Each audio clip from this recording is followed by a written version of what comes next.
Hey kids, it's Wes from WesAndJessGames. How are you? I am fine. What is this? 427? No. This is a game called the Stanley Parable. I've never played it before. My brother was all like, Wes, you gotta play this game because you like narrative stuff. And I was like, okay, sure. And apparently it's best to play when you have no idea what it is or what's going on. So I have no idea what this is or what's going on. So we will explore it together. Now the volume is low, purposefully, because I like my voice. It sounds better than game, but if this is like a talky game, which it might be, I mean, it's supposed to be narrative. So I don't know if they tell me the narrative or I have to read the narrative. I don't know. So, come on. Come on. You can do it. You can load. Man, Stanley Parable. So yeah, by watching this, you might ruin the game for yourself. Ooh, music. This is the story of a man named Stanley. Okay, the volume's good. Stanley worked for a company in a big building where he was employee number 427. That's me. Employee number 427's job was simple.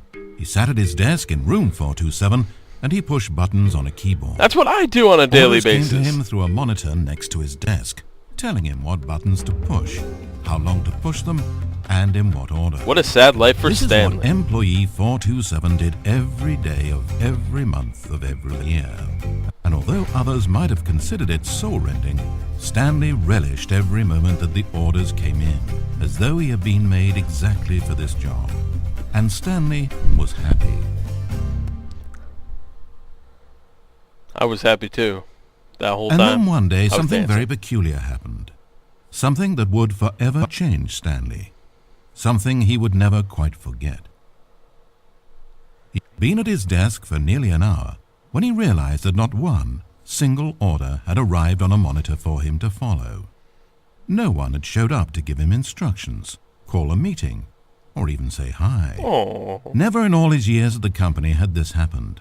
This complete isolation. Something was very clearly wrong. Shocked, frozen solid, Stanley found himself unable to move for the longest time. But as he came to his wits and regained his senses, he got up from his desk and walked out into the hallway. Oh my god, guys, we're Stanley. Alright. Is it a mirror? Can I see myself? No. Can I jump? Nope. I can interact with E. I have nothing doing here. I can't even pick up briefcase. Alright. So, I guess what happens if I just stay in here the whole game? Huh? Guess nothing. Stanley decided to go to the staff lounge to check on his co-workers. Oh. He never functioned well by himself and constantly needed support and guidance from others. So the thought of total solitude was terrifying to him. Stop telling me how I feel. Alright, 424. What's he do? I like his office better than mine. He's got fancier computers. Why can't I have been 424? 423 doesn't even get a window. Loser. When Stanley came to a set of two open doors, he entered the door on his left. Like hell I did. This was not the correct way to the employee lounge, and Stanley knew it perfectly well. So he turned left at the first open door and walked back in the right direction. No, I didn't. You know, screw you, narrator. Screw you. I'm doing what I want. That's the right direction. I'm doing what I want. Stanley was so bad at following directions, it's incredible he wasn't fired years ago. Yeah, I know, right? Maybe this is why everyone had left. No one wanted to be around someone as bad at listening as him. Hey. And since he was walking into the middle of nowhere and thus ruining the entire story, Stanley decided that he would punish himself. No! So when he came to the elevator and the doors opened, he stepped inside and pushed the button to go I'm up. scared. I want to go back. I'm sorry, narrator. I'm sorry. Crap. Okay. I'm sorry, narrator. I'll listen next time. I don't want to know what's up there. Because honestly, this game could be anything. Even a spookster game. Oh man, I just got the willies. I don't like it. Alright, narrator. Why am I punishing myself? I don't want to go. Oh crap. Ship. What the hell is this thing? Oh, this is one of those prisoner things from Half-Life. It almost perplexed Stanley that he had actually gone and stepped into this metal trap. Oh no. After all, it should have been no surprise that this thing would lead him to his death. Come on, narrator! But he thought to himself, this is simply the price to pay for ruining a I'm perfectly sorry, good narrator! story. I'm So sorry! he resigned and willingly accepted his fate. No! The inevitable end No! toward which he had spent so long stumbling. I'm sorry! Farewell, No! Stanley. I'm sorry, narrator! I didn't mean it! I just wanted to see what would happen. No, no, no, no, no! Farewell, Stanley, cried the narrator as he sent his subject down the conveyor belt and into the enormous metal jaws. That guy's an asshole. In a single visceral instant, Stanley was obliterated as the machine crushed every bone in his body, killing him instantly. Not cool. So I'm dead? I'm not dead. Am I like the ghost of Stanley now? What? That didn't... It's a shame, then, that for all his work, it was such a meaningless victory for the narrator. Yeah. Did he really think he would accomplish anything by murdering this disposable vessel? The hell is this machine? It's like automatic blinds. Ooh, I want to play chess. Can't play chess.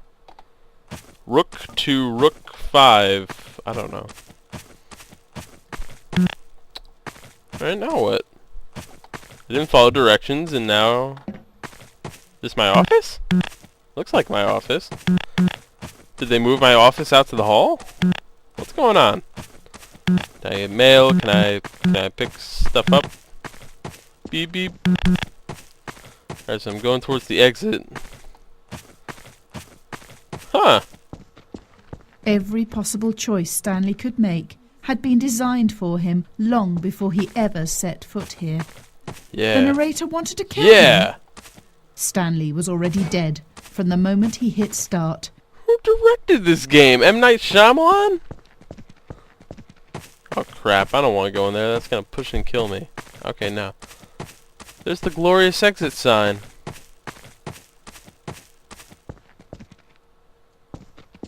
Oh, cool. Did I just, like... What happened?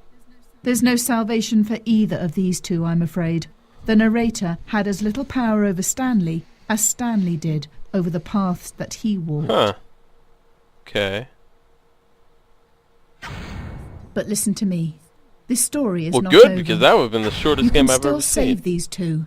You can stop the program before they both fail. Push escape and press quit. There's no other way to beat this Wait, game. what? As long as you move What? forward, you'll be walking someone else's path. Oh, crap. Stop now, and it'll be your only true choice. Sure, but that will end the Let's Play. Choose it. Don't let time I can't do that. choose for you. Don't let time... Well, I would have done it if it wasn't a Let's Play. Or is it going to send me back to... Holy crap. Alright. Well, this is a head scratcher. I'm dead. Well, I mean, I knew I was dead, but... Huh. Should we try again? Can we skip the narration at the beginning? Can we? I hope. Click to skip. Okay. Okay, cool. So you can. Alright, let's obey Mr. Narrator this time, because apparently he has the power to kill me. Which sucks. Alright. Stanley decided to go I to the hate this staff asshole. lounge to check on his co-workers. He never functioned well by himself and constantly needed support and Telling guidance me from what I others. do. So the thought of total solitude was terrifying to him. Terrifying to you, maybe. When Stanley came to a set of 2 open doors, He entered the door on his left. Well, disobedience didn't get me anywhere last time, so let's obey. And Wesley obeyed. Well, actually, Stanley obeyed. I want to go in there. No? Because the narrator didn't tell me to do it. Alright, 5:10. As Stanley entered the lounge, he was horrified Nobody to find not a home. single person here. He decided he would walk up to see his boss, hoping that he would find an answer there. Could I find some pizza? Anything cooking? I want something to eat. Soda, how about Dr. Breen's Private Water Reserve? Sponsored by Purifina. I'll bet. 251 has a cooler office than me and that other guy. Coming to a staircase, Stanley walked upstairs to his boss's I never office. learned, do I? But Stanley just couldn't Oh, do it. shoot. He considered the possibility of facing his boss, of admitting that he had left his post during work hours. He might be fired for that. Yeah. And in such a competitive economy, was it really worth taking that risk? All because he believed everyone had I don't like it. disappeared. Every time I move. His boss would think he was crazy. And then something occurred to What Stanley. was that? Maybe, he thought to himself, maybe I am Maybe crazy. you are crazy. Everyone I know simply vanishing out of the blue, there's almost no other explanation for it. And a nagging fear began to creep up in his mind. Questions that had been there all along. He just hadn't put his finger on Right. them yet. For example, why couldn't he see his feet? when Uh-oh, he this looked game down? is totally becoming meta. Why did doors close automatically behind him wherever It's he becoming went? meta. And for that No. matter, these rooms were starting to look pretty familiar. Was he just walking around in circles? Meta. Meta. Meta. Where am I? Meta. He thought. Meta. Meta. And the more he found himself unable to answer these questions, the more questions continued to arise, until he came to the issue that had been slowly boiling until he could Wait a ignore minute. it no longer. Why is there a voice in Yes! my head dictating This everything game is that so I'm doing and freaking thinking? meta. Suddenly, every door slammed shut. No, Uh-oh. Stanley screamed. I need to get out of here. I need to know that there's something out there. I need to know it's not just Dude, all this in my game is head. trippy. Holy crap. He Holy screamed crap. Oh and my clutched at his god. skull as the voice grew harsher Oh, and the I music don't in like the this at background all. rose higher and Oh my higher. gosh. And then, moments No, before I don't wanna collapsing to collapse. the ground, Stanley clenched his fists and screamed No. to anyone who might No. be listening, "I'm not real! I'm not real! Oh, Don't believe any of it! None of it's real!" this is Everything meta. went black. This game is so freaking trippy. This is the story of a woman named Who's Mariella? I'm a chick now? Boobies! Mariella woke up on a day like any other. She got dressed to work, clocked in, clocked out, and then she walked home. But her walk on this day was interrupted by the body of a man who had stumbled through town talking and screaming to himself, and then collapsed dead on the sidewalk. Moments after seeing him, she would turn, run to the nearest police station, and call for an ambulance. But for just a few brief seconds, she merely stood there, unable to move. The tragedy was not the death of a single person. It was that she would never know this man's story, never hear in his own words what had happened to him, or what he believed had happened to him. For to know these things would be to exist inside the head of the man himself. So all she could do was observe from a distance and pity him.